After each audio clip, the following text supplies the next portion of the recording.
This is one of the simple remedy I use for my child whenever they are having mild cough. So I'm going to pick out my scent leaf, wash it, then I'll boil water first. When it's boiling, I'll add my scent leaf.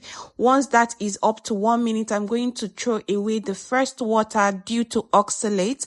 Eye oxalate in children is not good. Once I'm done disposing that first water, I'm going to add fresh water, add a little bit of ginger. I didn't grate it because I didn't want it spicy. Then I'll just give it to her to drink. Traditionally, scent leaf is believed to fight minor infection, clear airways, soothe cough, and even aid digestion. So before you give your children or your child this, make sure that you consult with your pediatrician. But this works very fast for me. Don't forget to consult your PD. Okay, bye.